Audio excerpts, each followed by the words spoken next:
आपने terminator movie देखी है? नहीं देखी होगी तो नाम जरूर सुना होगा। या डीसी जस्टिस लीग में साइबॉर्ग को जानते होंगे, जिसके रोबोटिक हाथ भी थे। इन सारी मूवीज में एक चीज दिखाई गई थी, ब्रेन यानी इंसानी दिमाग में लगी एक चिप, जिसकी मदद से हर उस काम को अंजाम दिया जा सकता है जिसके लिए हमारा शरीर सक्षम नहीं है। ऐसा ही एक करिश्मा कर दिखाया है एलॉन मस्क की कंपनी न्यूरालिंक ने।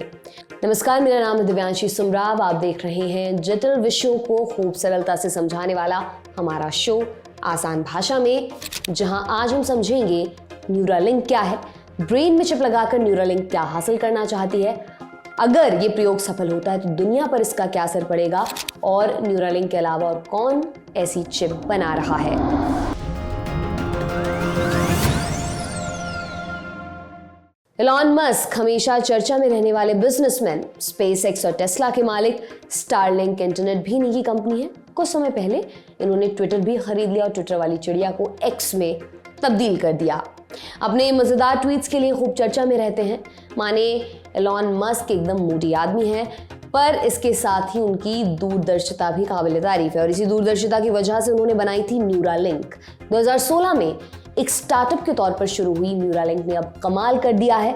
कहा जा रहा है कि अगर न्यूरालिंक का ये प्रयोग पूरी तरह से सक्सेसफुल हुआ तो मेडिकल साइंस की दुनिया बदल जाएगी।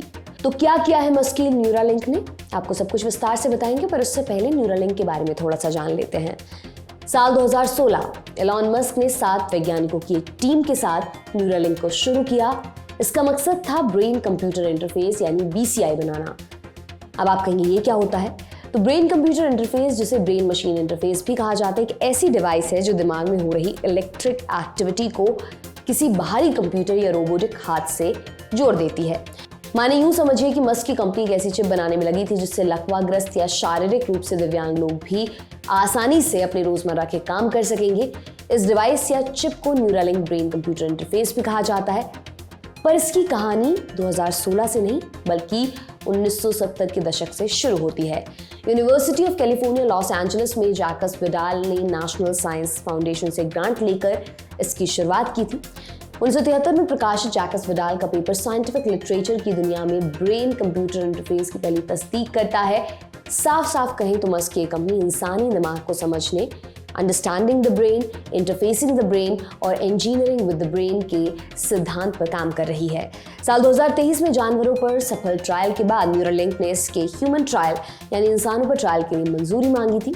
मई 2023 में अमेरिका के फूड एंड ड्रग एडमिनिस्ट्रेशन यानी कि FDA ने न्यूरालिंक को ह्यूमन ट्रायल की मंजूरी दे दी। समाचार एजेंसी रॉयटर्स से बात करते हुए न्यूरालिंक के कुछ कर्मचारियों ने बताया कि कंपनी को फिलहाल 10 लोगों के दिमाग में चिप लगाने का क्लियरेंस मिला है। इस चिप को मस्क और उनकी कंपनी ने नाम दिया है टेलीपैथी। तो कुल जमा बात यह है, जब हमारे शरीर का कोई अंग काम करने लायक नहीं बचता तो उसका ट्रांसप्लांट किया जाता है। उसी तर्ज पर यह एक तरीके का ट्रांसप्लांट ही है। अब समझते हैं कि न्यूरालिंक की चिप जब किसी इंसान पर इस्तेमाल की गई तो क्या हुआ, क्या है इस चिप में।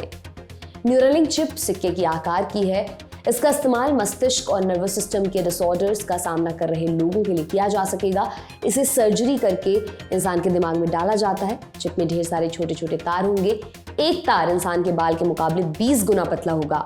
इन तारों में 1024 इलेक्ट्रोड्स होंगे जो दिमाग की हर हरकत पर नजर रखेंगे और दिमाग की फिजियोलॉजिकल और नर्वस गतिविधियों को उत्तेजित करेंगे।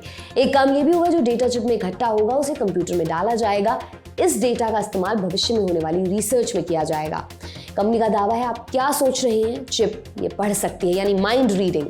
स्मार्टफोन और कंप्यूटर जैसे बेसिक डिवाइसेस के कंट्रोल की बात भी सामने आई है। इसके अलावा चिप के जरिए मशीनों से बात करने का दावा भी किया गया है। जब इस चिप का ट्रायल हो रहा था तब पहल कुछ जानवरों पर इसका ट्रायल किया गया। न्यूरालिंक ने अपने YouTube चैनल पर इसका वीडियो भी पोस्ट किया था, जिसमें एक अफ्रीकी बंदर जिसके दिमाग में चिप लगाई गई थी वो जॉयस्टिक से वीडियो गेम खेलता दिख रहा है। पर इसी कारण कंपनी को एक जांच का भी सामना करना पड़ा। न्यूरालिंक पर आरोप लगते हैं कि उसने 2018 से अब तक अपने ब्रेन चिप के ट्रायल के लिए 1500 से अधिक जानवरों की जान ले ली। अब आपको बताते हैं कि आज हम इसकी चर्चा क्यों कर रहे हैं। चूंकि ह्यूमन ट्रायल को मंजूरी मिल गई थी तो ये ट्रायल शुरू भी हुआ। आप न्यूरालिंक की वेबसाइट पर जाएं तो आपको ट्रायल के लिए रजिस्ट्रेशन करने का ऑप्शन दिखाई देगा। हालांकि शर्त यह है कि इसके लिए वॉलंटियर की उम्र 22 साल से कम नहीं होनी चाहिए। तो पहला इम्प्लांट हो चुका है। ये इम्प्लांट एक न्यूरो डिसऑर्डर से पीड़ित मरीज पर किया गया है। न्यूरालिंक के मुताबिक इम्प्लांट सफल रहा, मरीज तेजी से ठीक भी हो रहा है।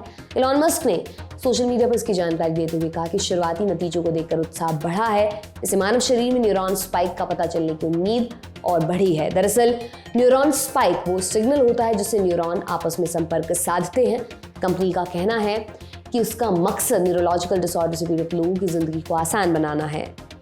अब आखिर में आपको बताते हैं कि न्यूरालिंक के कंपटीशन में और कौन कौन सी कंपनियां हैं।